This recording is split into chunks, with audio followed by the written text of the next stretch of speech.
Start करते हैं। देखिए, शिक्षण सहायक सामग्री क्या होती है? शिक्षण सहायक सामग्री वो होती है जब टीचर क्लास में बच्चों को पढ़ाते हैं, तो पढ़ाने के वक्त क्या होता है कि वो जो चीज़ों का इस्तेमाल करते हैं उसे बोलते हैं सहायक सामग्री। जैसे ब्लैक बोर्ड का इस्तेमाल किया, जैसे श्याम पट्ट बोलते हैं उसका इस्तेमाल किया, चौक का इस्तेमाल किया, तो उसे बोलते हैं सहायक सामग्री। जब शिक्षक क्लास में बच्चों को पढ़ाते हैं, पढ़ाने के लिए जिन वस्तुओं का इस्तेमाल किया जाता है तो उसे सहायक सामग्री कहा जाता है। तो ये सहायक सामग्री बहुत ज़्यादा आवश्यक है एक शिक्षक के लिए।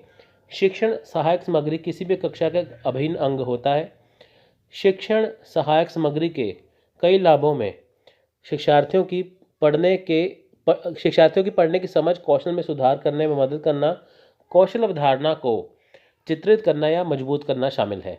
अब देखिए, यहाँ पे जब शिक्षक क्लास में बच्चों को पढ़ाते हैं तो उसके लिए जब चीज़ों का इस्तेमाल किया जाता है उससे क्या होता है कि पढ़ने की समझ में, कौशल में सुधार होता है। जैसे मान लीजिए कि शिक्षक क्लास में अगर मैथ्स के सवाल करवाने हैं तो उसके लिए ब्लैक बोर्ड का होना बहुत ज़रूरी है, क्योंकि वो ऐसे ही बोल के समझाया नहीं जा सकता। अदरवाइज़ जो बाकी सब्जेक्ट होते हैं वो तो समझाए जा सकते हैं। मैथ्स एक ऐसी चीज़ है जिसे लिख के ही समझाना होता है। सो यहाँ देखिए 3 प्रकार हैं टाइप्स ऑफ टीचिंग एड, यानी कि शिक्षण सहायक सामग्री के प्रकार। दृश्य सहायक सामग्री यानी कि विजुअल एड्स, जो चीज़ें देखिए दिखाई देती हैं, यानी कि टीचर पढ़ाने के टाइम पे, अध्यापक पढ़ाने के टाइम पे जब वस्तुओं को दिखाते हैं, जब सामने रख के दिखाते हैं, विजुअल एड्स उसे कहते हैं।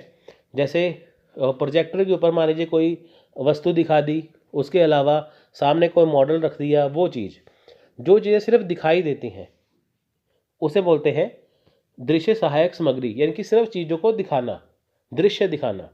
चाहे वो कोई फ़ोटो हो सकती है, कोई यहाँ पे कोई स्टैचू हो सकता है, कोई भी कुछ चीज़ हो सकती है। सो नेक्स्ट यहाँ पे देखिए है श्रव्य सामग्री, यानी कि ऑडियो सहायक सामग्री, ऑडियो एड्स। अब ये क्या होती है? जब चीज़ें सुनाई देती हैं, जिससे हम चीज़ें सुन के ज्ञान प्राप्त करते हैं। जैसे रेडियो हो गया, एफएम हो गया, इससे हम चीज़ सुनते हैं ना, तो देखिए चीज़ जब सुनाई देती है, वो चीज़ जो होती है उसे बोलते हैं श्रव्य सामग्री। तो ये शिक्षण सहायक सामग्री के अंदर आती है। एक होती है दृश्य श्रव्य सामग्री, ऑडियो विजुअल सहायक सामग्री, ऑडियो वीडियो एड्स। इसके अंदर क्या होता है, जब चीज़ें सुनाई भी देती हैं, दिखाई भी देती है। जैसे फॉर एग्जांपल हम कोई मूवी देखती हैं, टेलीविज़न हो गया, सिनेमा हो गया, जहाँ पे मूवी दिखाई जाती है, वो चीज़ हमें सुनते भी हैं, हम देखते भी हैं। मान लीजिए हमें किसी क्रांतिकारी के बारे में पढ़ना है, या ये पढ़ना है अंग्रेज़ों का आगमन कैसे हुआ इंडिया में, है ना, भारत में आगमन कैसे हुआ, अंग्रेज कैसे गए, ये सब कुछ जो हमें एक फिल्म के तौर पे, एक नाटक के तौर पे जब हमें दिखाया जाता है, तो वो हम चीज़ सुनते भी हैं, देखते भी हैं, उससे हम काफ़ी कुछ सीखते हैं। तो इसके अंदर वो चीज़ आती है।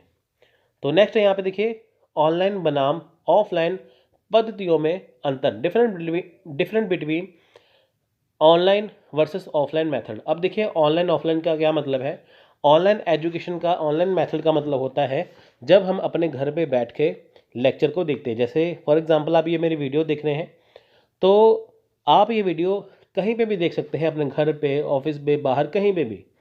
तो यहाँ पे आपको मेरे सामने आने की ज़रूरत नहीं है, यानी कि जो भी ये वीडियो देख रहा है तो उसको टीचर के सामने फेस टू फेस आने की ज़रूरत नहीं है। दूसरी तरफ जो ऑफलाइन शिक्षण होता है उसके अंदर आपको किसी स्कूल में, कॉलेज में, क्लास में जाके शिक्षण लेना पड़ता है। तो ऑनलाइन में क्या होता है, आप लेक्चर जब मर्जी, जितना मर्जी देख सकते हैं।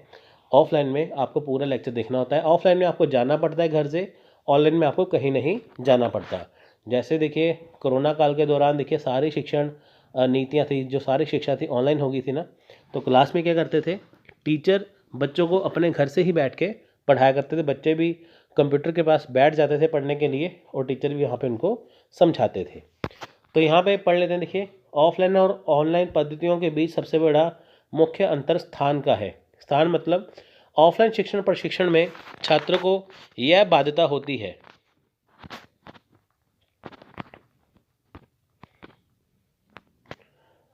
ऑफलाइन शिक्षण प्रशिक्षण में छात्रों को यह बात होती है कि उन्हें शिक्षण संस्थान या प्रशिक्षण स्थल जाना पड़ता है। वही बात आ गई ना। ऑफलाइन के लिए देखिए अगर आप किसी कॉलेज स्कूल में पढ़ते हैं या किसी कोचिंग इंस्टीट्यूट में पढ़ते हैं, आपको वहाँ पे जाना ज़रूरी है। दूसरी ओर ऑनलाइन क्या होती है, जिसमें छात्र को किसी भी स्थान या अपने घर से किसी भी स्थान पे या घर से ही बैठ के शिक्षा या प्रशिक्षण ग्रहण कर सकते हैं। अब आपको देखिए यूजीसी नेट तैयारी करने के लिए कोचिंग सेंटर जाना पड़ेगा, लेकिन ऑनलाइन में आपको ऐसा नहीं करना पड़ता। ऑफलाइन में जाना पड़ेगा, ऑनलाइन में कहीं नहीं जाना। दोनों के बीच मुख्य अंतर यह है कि ऑनलाइन पद्धतियों के उपयोग में समय की बाध्यता नहीं होती। छात्र किसी भी समय अपनी सुविधा अनुसार उनकी सहायता से शिक्षा या प्रशिक्षण प्राप्त कर सकते हैं। ऑफलाइन पद्धतियों का उपयोग करने के लिए छात्रों को शिक्षण संस्थान या प्रशिक्षण स्थल जाना पड़ता है। देखिए वही बात आ गई। यहाँ पे क्या है कि यहाँ पे समय की ऑनलाइन में समय की कोई बाध्यता नहीं है। अगर आपको कोई चीज़ पढ़नी है, जैसे मेरा मान लीजिए कोई लेक्चर 1 घंटे का है, आप उसे 10 मिनट, 15 मिनट, आधा घंटा देख सकते हैं। बाद में जब भी टाइम ले आप बाद में बाकी लेक्चर देख सकते हैं। लेकिन ऑफलाइन के अंदर आपको पूरी क्लास अटेंड करनी ही पड़ती है। तो ये सबसे बड़ा अंतर है। अब बात कर ली जाए यहाँ पे शिक्षण सहायक प्रणाली, जिसमें परंपरागत, आधुनिक और आईसीटी आधारित है। तो यहाँ पे बात करते हैं, देखिए वो शिक्षण सहायता प्रणाली, इनकी टीचिंग सपोर्ट सिस्टम जो पहले के दौर पे था, आज के दौर पे है और आने वाले दौर में होगा। परंपरागत शिक्षण व्यवस्था की बात करते हैं, ट्रेडिशनल एजुकेशन सिस्टम की। इस व्यवस्था में प्रत्यक्ष कक्षा शिक्षण ही शिक्षा की मुख्य प्रक्रिया होती है। देखिए परंपरागत शिक्षा वो शिक्षा है जो पहले के ज़माने में होती थी। यहाँ पे क्या है, कक्षा शिक्षण यानी कि जो शिक्षा दी जाती है वो कक्षा के अंदर ही होती है। उसके बाद इस व्यवस्था में आयु, प्रवेश एवं पूर्व उपलब्धियों से संबंधित कठोर नियम होते थे। इसमें होता था कि बच्चा कब पढ़ने की उम्र में होगा, कब उसे स्कूल में डालना है, कैसे उसका एडमिशन होगा, उसके बाद उसके पास क्या क्या पूर्व उपलब्धियाँ उसकी क्या क्या होनी चाहिए, बहुत सारी रिक्वायरमेंट वहाँ पे होती थी। तो यहाँ पे देखिए यह शिक्षक एवं छात्रों के बीच प्रत्यक्ष कक्षागत परिस्थितियों में संपन्न होने वाली शिक्षण अधिगम प्रक्रिया है। तो यहाँ पे देखिए सबसे बड़ी बात क्या है कि शिक्षक और छात्रों के बीच में क्या है कि प्रत्यक्ष कक्षागत परिस्थितियाँ, मतलब कि टीचर आमने सामने होके बच्चों को यहाँ पे पढ़ाते थे। उसके बाद देखिए इस शिक्षण व्यवस्था में छात्रों को किसी भी प्रकार की मुद्रित सामग्री यानी कि प्रिंटेड मटेरियल प्रदान नहीं किया जाता था, उन्हें सिर्फ लिखवाया जाता था। ऐसा नहीं कि बुक्स दे दी, ये दे दिया, सिर्फ उनको लिखवाया जाता था बस। यह शिक्षा प्रणाली विद्यालय बंधनों से युक्त व्यवस्था है। अब देखिए यहाँ पे जो विद्यालय बंधन है, विद्यालय बंधन मतलब जो स्कूल के रूल्स होते हैं उसके अकॉर्डिंग इन्हें चलना पड़ता है। तो ये वो शिक्षा व्यवस्था थी, बहुत कड़े नियम होते थे। इस शिक्षण व्यवस्था में छात्र का प्रथम स्थान होता था। यहाँ पे छात्रों का प्रथम स्थान है। यह शिक्षण व्यवस्था लचीली नहीं थी, इसमें छात्रों की रुचि का कोई ध्यान नहीं रखा जाता था। इस शिक्षण व्यवस्था में जीवन को वास्तविक संबंधों का अभाव पाया जाता है। देखिए यहाँ पे इसके लाइन का मतलब है ना कि छात्रों की रुचि का ध्यान नहीं रखा जाता था, मतलब यहाँ पे क्या है, ये टीचर सेंटर्ड थ्योरी है, यानी कि अध्यापक सहायक प्रणाली है ये। यहाँ पे जो टीचर ने पढ़ा दिया, जो अध्यापक ने पढ़ा दिया, आपको वही पढ़ना पड़ता था, चाहे आपको समझ में आए ना आए, रट्टा लगाना पड़ता था। तो इसमें देखिए कौन कौन से उपकरण शामिल थे, कौन कौन से उपकरणों का प्रयोग किया जाता था परंपरागत में। ब्लैक बोर्ड, जिसे श्यामपट्ट भी कहते हैं, पाठ्य पुस्तक, चित्र और चार्ट हो गए, चित्र हो गए, पोस्टर, नक्शा, Atlas, globe, worksheet, science lab, model, प्रश्न कहानी की बात करना, नाट्यकरण, मौखिक परीक्षण, ये सारी चीज़ें इसमें आती थी। अब बात करते हैं यहाँ पे आधुनिक शिक्षा व्यवस्था की। आधुनिक शिक्षा व्यवस्था मॉडर्न एजुकेशन, जिसका कार्यकाल देखिए 1980 से 2000 के बीच में माना जाता है। देखिए यहाँ पे क्या है, पहले जो थी शिक्षण व्यवस्था परंपरागत वाली वो अध्यापक केंद्रित थी, लेकिन अभी जो है ये शिक्षार्थी केंद्रित है, यानी कि स्टूडेंट सेंट्रिक है। यहाँ पे बालक के व्यक्तित्व का महत्व रखा जाता है। यहाँ पे ये देखा जाता है कि क्या जो हमने सिलेबस लगाया है क्या उसे स्टूडेंट समझ पाएंगे या उनके अकॉर्डिंग है, तो इसको ध्यान में रख के सिलेबस सेट किया जाता है। सो देखिए शिक्षा में क्रियाशीलता के सिद्धांत का महत्व।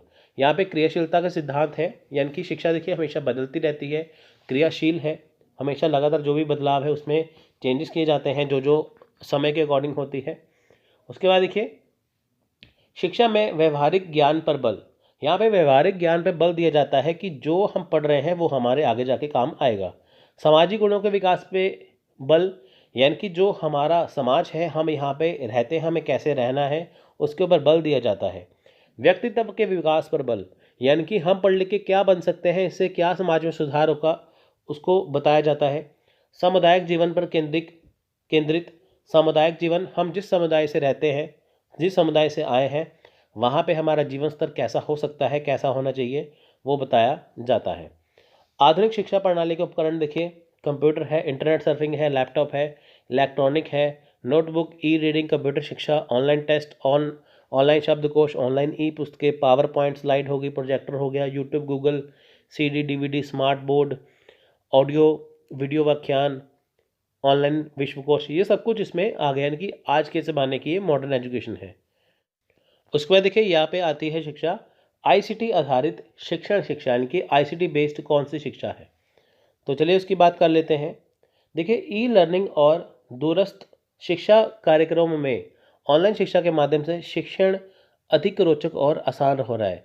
अब देखिए आप घर पे बैठे बैठे शिक्षा प्राप्त कर सकते हैं, अपना कोर्स कर सकते हैं ऑनलाइन माध्यम से। इससे क्या है, ये आसान भी हो रहा है और रोचक भी हो रहा है। इस समय विभिन्न कक्षाओं, बौद्धिक क्षमताओं तथा इन अधिगम में शोध के लिए उपयुक्त शिक्षा शास्त्र प्रवृत्तियों का विकास परियोजना आईआईटी खड़गपुर द्वारा क्रियान्वित किया जा रही है। अब देखिए यहाँ पे क्या है कि जो ऑनलाइन एजुकेशन सिस्टम है, जो ऑनलाइन शिक्षा दी जा रही है, वो आईआईटी खड़गपुर के द्वारा क्रियान्वित की जा रही है, उनके द्वारा चलाई जा रही है।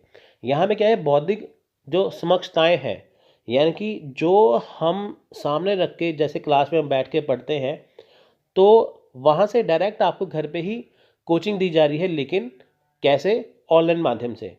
तो इससे बहुत बड़ा फ़र्क पड़ रहा है। जो बच्चे देखिए पढ़ाई के साथ साथ काम भी करते हैं, तो उनको बहुत ज़्यादा आसानी इसमें हो गई है। 20वीं शताब्दी के बाद अब हम आईसीटी का उपयोग कर रहे हैं। देखिए टाइम की बहुत कमी है, लेकिन आजकल इंसान मशीन बना हुआ है, सारे काम करने हैं, पढ़ाई भी करनी है, सब कुछ करना है, तो वो ऑनलाइन यहाँ पे कोर्स कर सकते हैं। आईसीटी के द्वारा देखिए एक समय में अलग अलग कोर्स कर सकते हैं। जैसे मान लीजिए आप कोई कोर्स कर रहे हैं, आप दूसरा कोर्स भी साथ में कर सकते हैं, आपको ईजी यहाँ पे हो जाएगा। आईसीटी के द्वारा सभी को विशेष शिक्षा दी जाती है। विशेष प्रकार की शिक्षा है, घर बैठे कर सकते हैं, जैसे मर्जी कर सकते हैं, वो आपकी मर्जी है। इसमें देखिए कौन कौन से उपकरण हैं। टीडीएल यानी कि टीचर डायरेक्ट लर्निंग, यानी कि टीचर आपको डायरेक्ट भी पढ़ाएंगे। एलडीएल लर्नर डायरेक्ट लर्निंग, जो लर्नर है, शिक्षार्थी, वो डायरेक्ट पढ़ेंगे। एलएमएस लर्नर मैनेजर सिस्टम है, कि जैसे मोबाइल ऐप वगैरह हो गया, वेबसाइट होगी, कैसे पढ़ेंगे आप, है ना, वो चीज़ें आपको प्रोवाइड करवाई जाती हैं। Sports small private online learning है।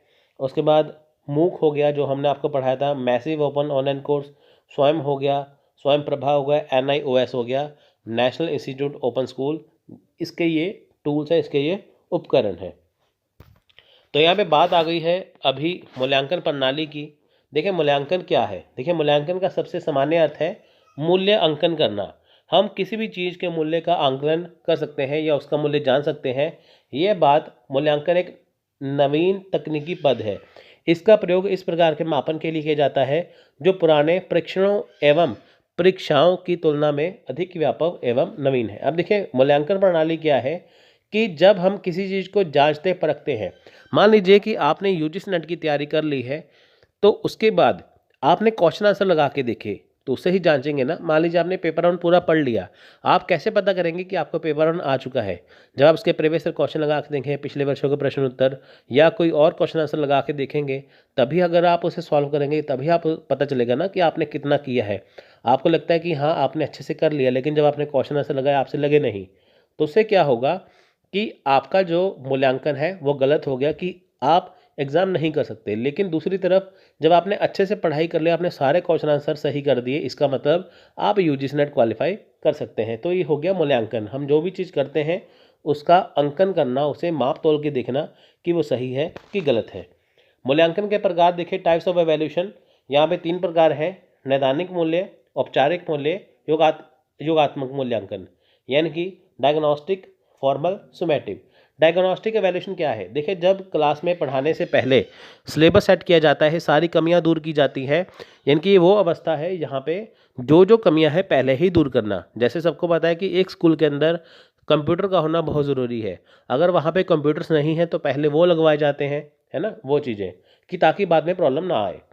तो ये वो स्थिति है जहाँ पे सारे नियम कानून पहले बनाए जाते हैं, जहाँ पे सारी चीज़ें पहले देखी जाती हैं कि टीचर कैसे भर्ती करने हैं, अध्यापक कैसे होने चाहिए, स्कूल कैसा होना चाहिए, कक्षाएं कैसे होनी चाहिए, जो सब कुछ पहले ही चीज़ें देखी जाती हैं, है ना। डायग्नोस्टिक हो गया, अगर किसी चीज़ में कोई कमी है वो पहले ही से दूर कर दिया जाता है।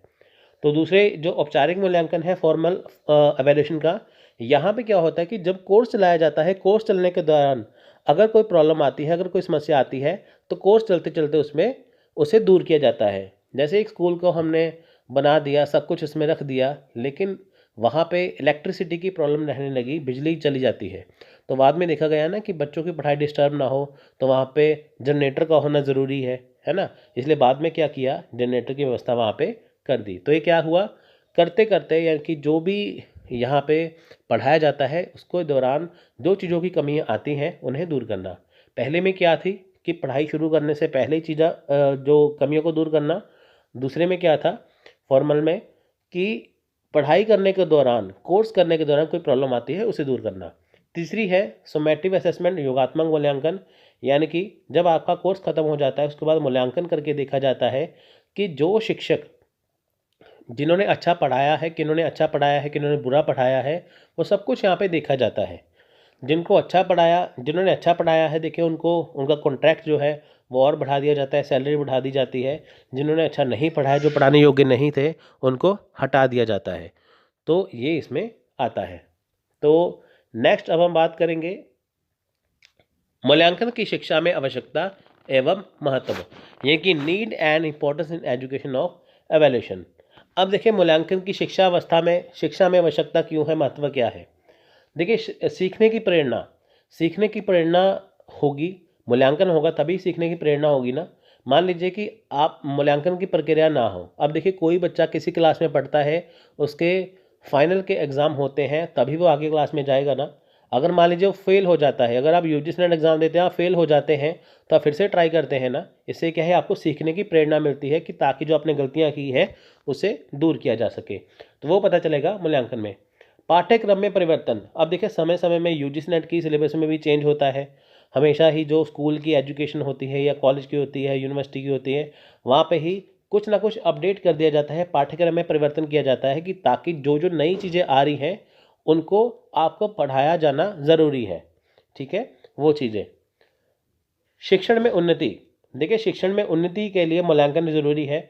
मान लीजिए कि शिक्षण में उन्नति कैसी है, देखिए कोरोना से पहले सारी चीज़ें जो थी वो सारी ऑफलाइन थी, परंपरागत तरीके से मैं आपको कह देता हूँ ब्लैक बोर्ड में पढ़ाते थे। लेकिन कोरोना के बाद देखिए सब कुछ डिजिटल हो गया।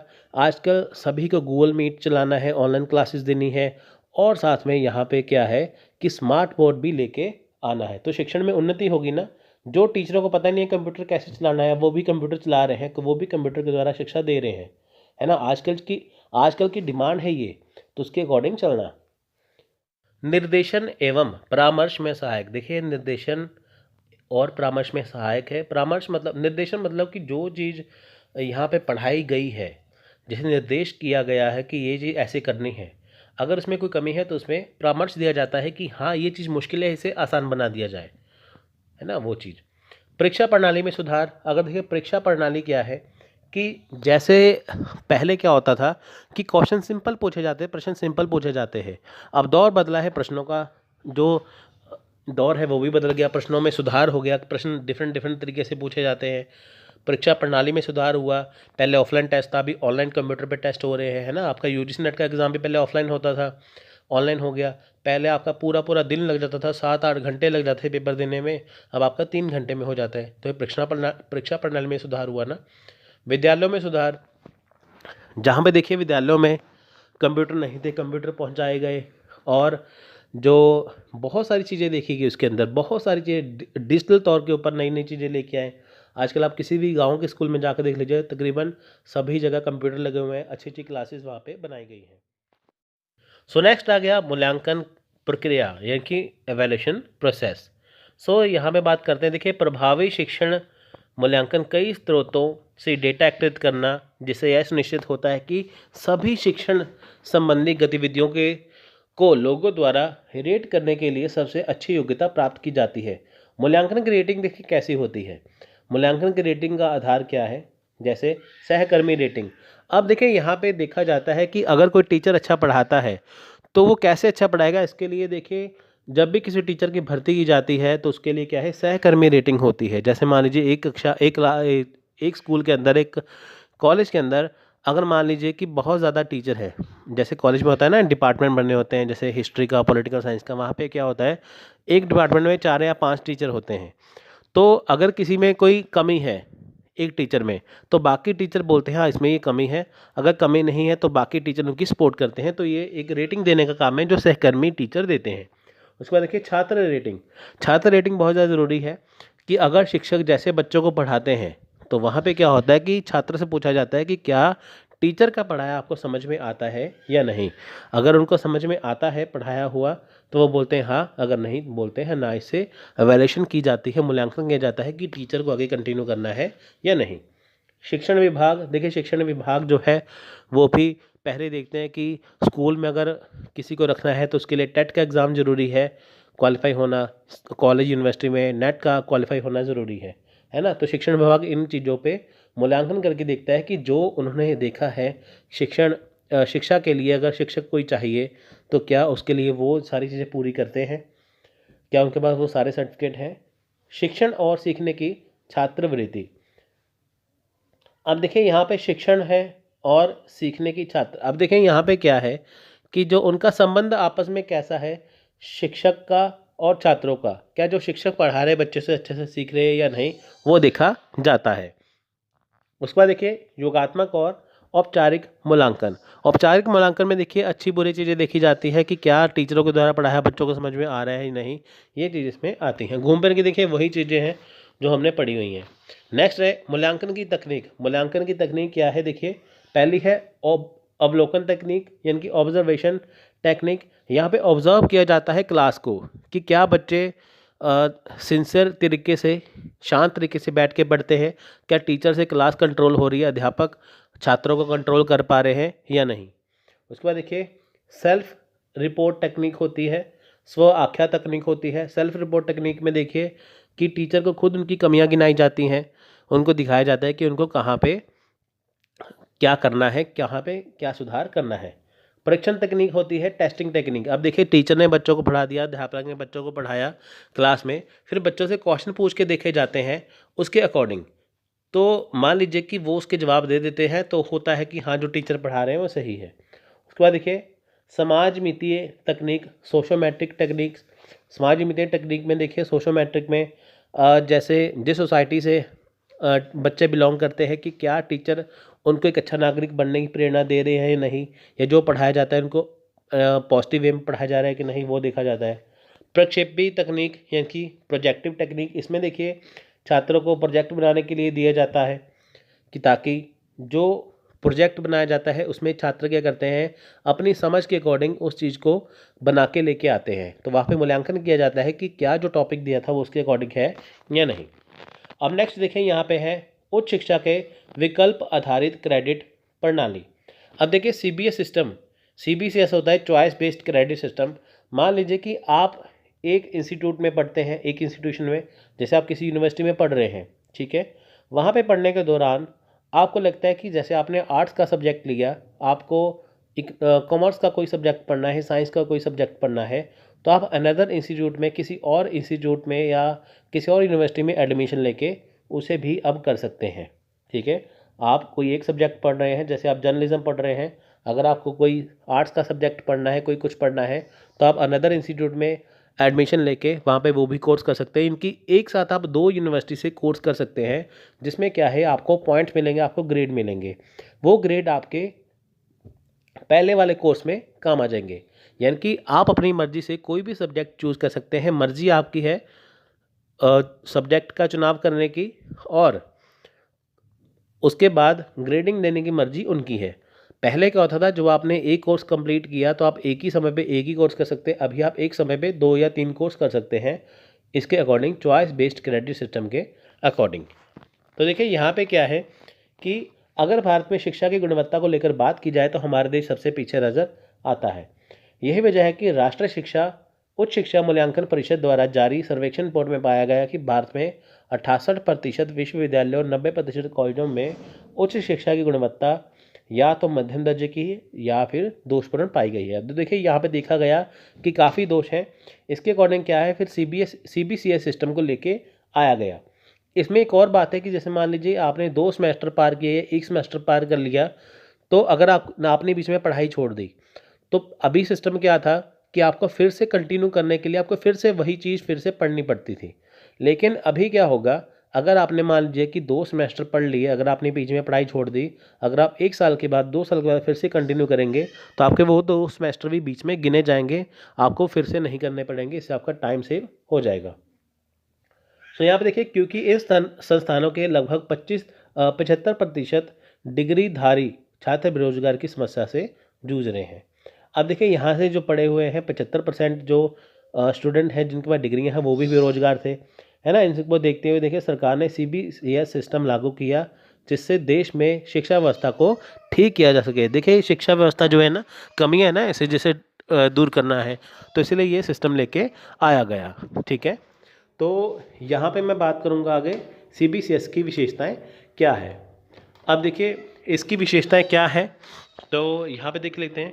देखिए केंद्रीय, राज्य और अन्य मान्यता प्राप्त विश्वविद्यालयों के लिए एक समान है।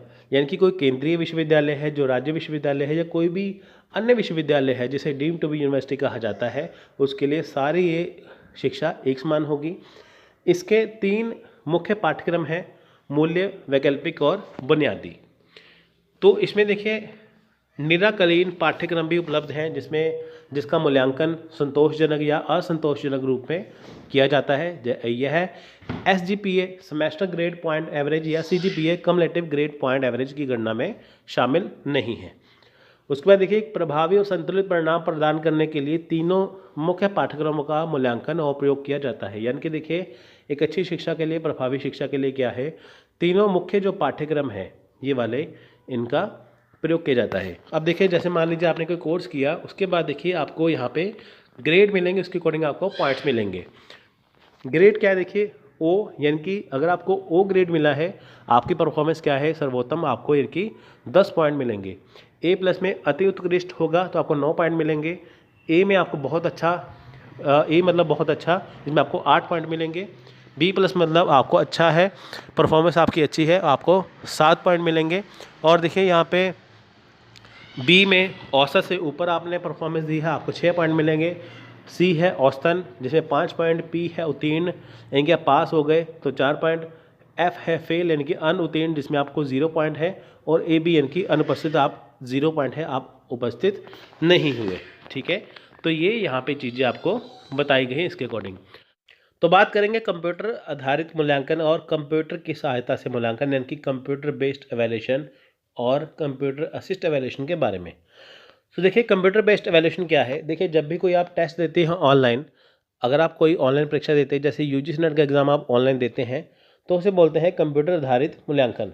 अब देखिए उसी के द्वारा अगर जैसे आपका ऑनलाइन टेस्ट चेक होता है, तो उसे बोलते हैं कंप्यूटर असिस्ट मूल्यांकन या कंप्यूटर की सहायता से मूल्यांकन। सो देखिए कंप्यूटर आधारित मूल्यांकन का तात्पर्य है ऑनलाइन क्विज और परीक्षण के उपयोग से है, जहां विद्यार्थी कंप्यूटर पर पेपर का प्रयास करते हैं।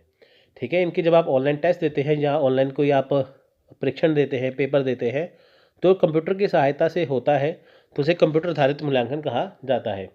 परीक्षा ऑनलाइन अपलोड की जाती है और छात्रों को इसका लिंक दिया जाता है कि ताकि वो इसे भी कहीं भी एक्सेस कर सके, अभिगम कर सके। जैसे आपके सेंटर बनाए जाते हैं ना कहीं, तो उसमें क्या होता है, आपको लिंक दिया जाता है आपके पेपर का, जिसको ओपन करके फिर आपका टेस्ट वो स्टार्ट हो जाता है। सो देखिए इसका उपयोग मूक हो गया, ऑनलाइन पाठ्यक्रम, ऑनलाइन मॉक टेस्ट आदि में किया जाता है। सो कंप्यूटर आधारित मूल्यांकन का उपयोग करने का एक अन्य तरीका छात्रों के लिए निर्धारित परीक्षा केंद्र पर जाकर परीक्षा देना है। जैसे देखिए बहुत सारे बच्चे इंडिया में एग्ज़ाम देते हैं ना, यहाँ पे UGC नेट का, तो तो देखिए सबके अलग अलग सेंटर बनाए जाते हैं। जैसे हर पूरे देश में देखिए 500 साढ़े 500 सेंटर बनते हैं जहाँ पे आप जाके टेस्ट देते हैं। टेस्ट एक ही होता है लेकिन सेंटर अलग अलग होते हैं। इसका उपयोग देखिए वस्तुनिष्ठ और वर्णनात्मक दोनों प्रश्नों के लिए किया जा सकता है, यानी कि जो क्वेश्चन है जो होते हैं जिसमें चॉइस होती है ना, ऑप्शन होते हैं वो वाले भी, और बड़े बड़े जो प्रश्न होते हैं उनके लिए भी ये ऑनलाइन टेस्ट होता है। बैंकिंग क्षेत्र में भर्ती के लिए मुख्य परीक्षा में बहुकल्पीय प्रश्नों के अलावा निबंध और पत्र लेखन सहित अंग्रेजी भाषा की परीक्षा भी इसमें शामिल होती है। यानी कि कंप्यूटर बेस्ड एवेल्यूशन या कंप्यूटर आधारित मूल्यांकन का मतलब क्या है, जब आपको सिर्फ टेस्ट देना है कंप्यूटर के ऊपर या अपना कोई भी पेपर देना है। अब बारी है यहाँ पे कंप्यूटर की सहायता से मूल्यांकन की, कंप्यूटर असिस्ट एवेल्यूशन। कंप्यूटर सहायता मूल्यांकन का तात्पर्य है कंप्यूटर के उपयोग से है। देखिए प्रतियोगी परीक्षा में जो OMR शीट होती है, उत्तर पुस्तिका विद्यार्थी को प्रदान की जाती है। विद्यार्थी द्वारा चिन्हित प्रतिक्रिया शीट्स को OMR यंत्र द्वारा स्कैन किया जा सकता है और स्कैन डाटा को कंप्यूटर में रिकॉर्ड किया जाता है। उसके बाद देखिए फिर कंप्यूटर प्रोग्राम का उपयोग करके प्रतिक्रिया का मूल्यांकन किया जाता है। यह कम समय में और हाथ संबंधी जांच की तुलना में परिणाम जल्दी घोषित करता है। इस प्रकार कंप्यूटर सहायता प्राप्त मूल्यांकन में कंप्यूटर का उपयोग मूल्यांकन के लिए किया जाता है, ना कि परीक्षण के लिए। देखिए परीक्षण का प्रयोग किस में होता है, कंप्यूटर बेस्ड में। मूल्यांकन का उपयोग होगा इसमें। अब देखिए मान लीजिए कि आपने टेस्ट दे दिया। OMR शीट क्या होती है, जब हमारा ऑफलाइन एग्जाम होता था ना, जहाँ पे हमें देखिए हर एक क्वेश्चन को ऐसे सर्कल करना होता था कि कौन सा क्वेश्चन सही उसका आंसर सही है वो। अब देखिए OMR शीट में क्या होता है कि जब आपने पेपर दे दिया तो आपकी जो सारी शीट्स को OMR यंत्र द्वारा स्कैन किया जाता है। जितने भी एग्ज़ाम होते हैं वो सारे स्कैन होकर कंप्यूटर के अंदर चले जाते हैं। अब देखिए उसके अंदर जो एक सेट बना होता है, जो जैसे जो परीक्षार्थी जैसे जो परीक्षा लेते हैं ना, तो उन्होंने एक ओरिजिनल जो आंसर की होती है वो उसमें डाली होती है, तो उसके अकॉर्डिंग सारे पेपर चेक होते हैं। जो जो उसमें आंसर सही है वो पहले फिट होते हैं कंप्यूटर के अंदर। जैसे आपकी शीट स्कैन करके अंदर गई, अगर आपके उसके आंसर उसके अकॉर्डिंग है तो आपका उसमें अच्छा रिजल्ट आएगा, नहीं है तो आपका रिजल्ट अच्छा नहीं आएगा। तो उसमें देखिए अपने आप एक कंप्यूटर पता लगा लेता है कि आपने कितने क्वेश्चन सही किए, कितने गलत किए। तो इसका अर्थ यह हुआ कि कंप्यूटर आधारित मूल्यांकन में आपको सिर्फ पेपर देना है, कंप्यूटर की सहायता से मूल्यांकन क्या है कि आपका रिजल्ट निकालना है। तो ये इसमें आता है। अब देखिए यहाँ पे लास्ट टॉपिक है मूल्यांकन पद्धतियों में नवाचार, इनोवेशन इन एवेल्यूएशन सिस्टम। अब देखिए बहुत सारे तरीके अपनाए जाते हैं मूल्यांकन में, जो भी एक नया तरीका है। अब देखिए नवाचार के अंतर्गत कुछ नया और उपयोगी तरीका अपनाया जाता है, जैसे नई विधि, नई तकनीक, नई कार्य पद्धति, नई सेवा, नया उत्पाद आदि। नवाचार को अर्थतंत्र का सारथी माना जाता है। नवाचार को उस प्रक्रिया के रूप में परिभाषित किया जा सकता है जिसमें एक नियोजित एवं पूर्व परिभाषित मानकों के आधार पर किसी छात्र के उपलब्धियों की सफलता का आंकलन किया जाता है। वर्तमान समय में हमारे देश में भी मूल्यांकन में भी नवाचार पद्धतियों का प्रयोग किया जाने लगा है। आज भारत की मूल्यांकन प्रक्रिया में नवाचार का सबसे प्रमुख ICT का प्रयोग है। नवाचार और ICT आधारित मूल्यांकन पद्धति के प्रयोग से परंपरागत मूल्यांकन की प्रक्रिया को नई दिशा प्राप्त हुई है। ठीक है, इसमें विशेषताएं नीचे दी हैं। अब देखिए यहाँ पे क्या है कि मूल्यांकन पद्धतियों में नवाचार का मतलब क्या है, मूल्यांकन की नई नई तकनीकों को लेके आना। पहले मूल्यांकन कैसे किया जाता था, हाथ से, जैसे पेपर आया हाथ से चेक किया, उसमें रिजल्ट आने में बहुत ज़्यादा टाइम लगता था, उसमें गलतियाँ भी हो सकती हैं, है ना। कई बार टीचर क्या करते थे कि आपके क्वेश्चन जो आपने सही किए हैं वो कई बार वो चेक नहीं कर पाते थे, तो उससे आपका नुकसान होता था। अभी क्या है कि देखिए ICT के माध्यम से क्या है, कंप्यूटर द्वारा सब कुछ चेक होता है। नई नई मूल्यांकन तकनीक आ गई है जिससे आपका रिजल्ट भी जल्दी आता है और आपका फ़ायदा भी होता है। तो ये देखिए ऐसे ही मूल्यांकन पद्धतियाँ नई नए तरीके की आ रही हैं। जैसे ऑनलाइन टेस्ट होता है, ऑनलाइन ही आपका एग्ज़ाम चेक हो जाता है। तो देखिए परीक्षा की व्यवस्था पूर्णतः ऑनलाइन हो गई है। योग्यता एवं फीस की इत्यादि की जांच के बाद छात्रों को सीधे परीक्षा का प्रवेश पत्र ऑनलाइन ही उपलब्ध कराया जाता है। देखिए आजकल सारी परीक्षा ऑनलाइन है, ऑनलाइन ही आपका यहाँ पे एडमिट कार्ड आएगा। लेकिन पहले क्या होता था, पहले आप हाथ से फार्म भरते थे, उनको भेजते थे उनके पते पे, फिर आपके घर पे एडमिट कार्ड आता था। कई बार एडमिट कार्ड इतनी देर से आता था आपकी परीक्षा निकल जाती थी, है ना, वो चीज़ें। परीक्षा के माध्यम से मूल्यांकन प्रक्रिया को पूरी तरह से वस्तुनिष्ठ बना दिया है। यानी कि परीक्षा के माध्यम से क्या है, जो मूल्यांकन प्रक्रिया है वो पूरी तरह से वस्तुनिष्ठ है। यानी कि सरल हो गई है थोड़ी सी। अब छात्रों को काउंटर पर फीस जाकर फीस जमा की करने की आवश्यकता नहीं है, ना ही उन्हें लाइन में लगने की आवश्यकता है। अब वो फीस को ऑनलाइन जमा कर सकते हैं। जब आप यूजीसी नेट का एग्ज़ाम देने जाते हैं उससे पहले जब आप फॉर्म भरते हैं, आपको सारी फ़ी ऑनलाइन ही पे करनी है, आप घर से भी कर सकते हैं। आईसीटी पर आधारित पूरी परीक्षा प्रक्रिया पूर्णतः विश्वसनीय, वैध एवं प्रायोगिक व्यवस्था पर आधारित होती है या पूर्णतः सुरक्षित एवं पारदर्शी होती है। अब देखिए यहाँ पे जो भी आपकी जो फॉर्म भरा जाएगा, जो जो कुछ भी होगा, वो सब कुछ पारदर्शी है और सब कुछ सुरक्षित है। यह ना केवल सरल एवं अच्छी है, बल्कि इसमें समय धन दोनों की बचत होती है। इसमें आंकड़ों का हस्तांतरण भी आसानी से होता है। देखिए जब आप ऑनलाइन ही अपना रिजल्ट चेक करते हैं, ऑनलाइन फ़ी पे करते हैं, सब कुछ ऑनलाइन हो गया है, तो ये एक मूल्यांकन का नया तरीका है। ठीक है, मूल्यांकन का तरीका नया है। टेस्ट अगर आपने ऑनलाइन दिया, आपका रिजल्ट ऑनलाइन आ गया, आपका एडमिट कार्ड ऑनलाइन आ गया, सब कुछ यहाँ पे ऑनलाइन हो गया और ये पारदर्शी है। क्योंकि आपकी जो जैसे आपने मान लीजिए फॉर्म फिल किया, ठीक है, तो आपका एडमिट कार्ड जो है वो भी आपको आपकी मेल पे मिल जाएगा, कोड भी आपको उस पर मिल जाएगा, सब कुछ आपको यहाँ पे ऑनलाइन उपलब्ध करवाया जाता है। तो वो है मूल्यांकन पद्धतियों में नवाचार।